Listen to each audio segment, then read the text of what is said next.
Hey everyone, I welcome you all to this video. And in this video, we are going to discuss about an important interview question, SQL interview question.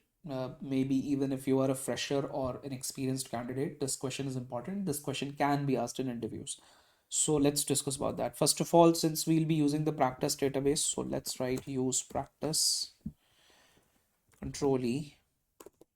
And now the table that we are going to use is this test table. So I will just simply double click on this table and we'll drag and we'll keep it here, drop it here in the query window.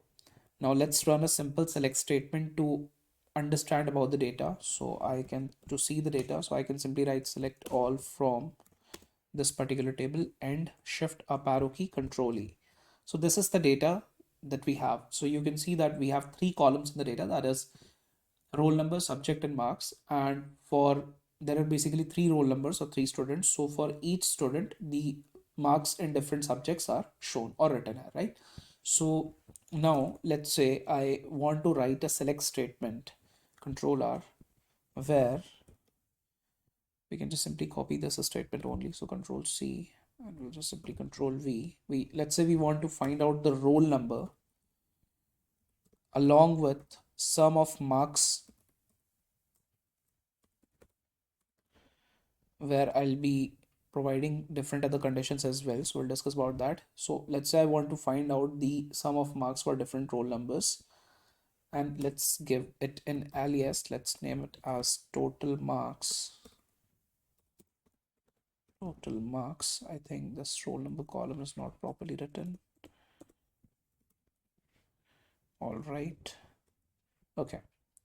So that's the thing. And now let's say we want to apply a condition. We want only those records to be there in the result set where subject is not equal to Hindi.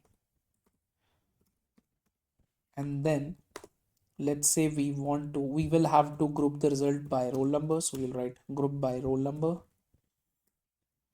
And then we will write having.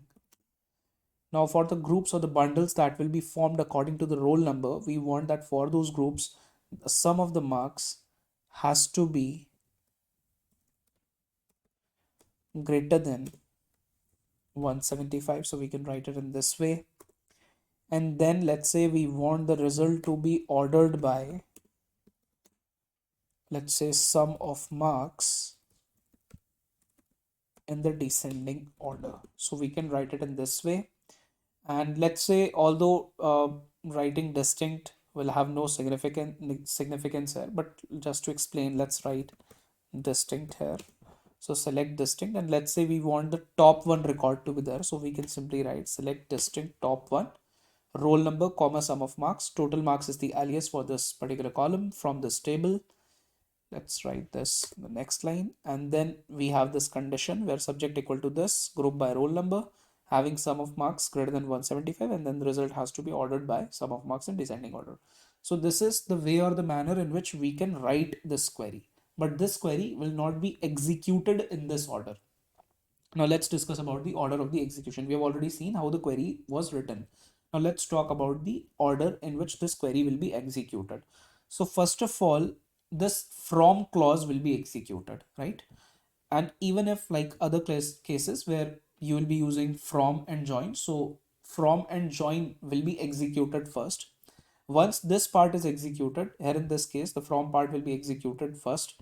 Once this part is executed, then this where clause will be executed, where you have specified, where you have mentioned that subject is not equal to Hindi.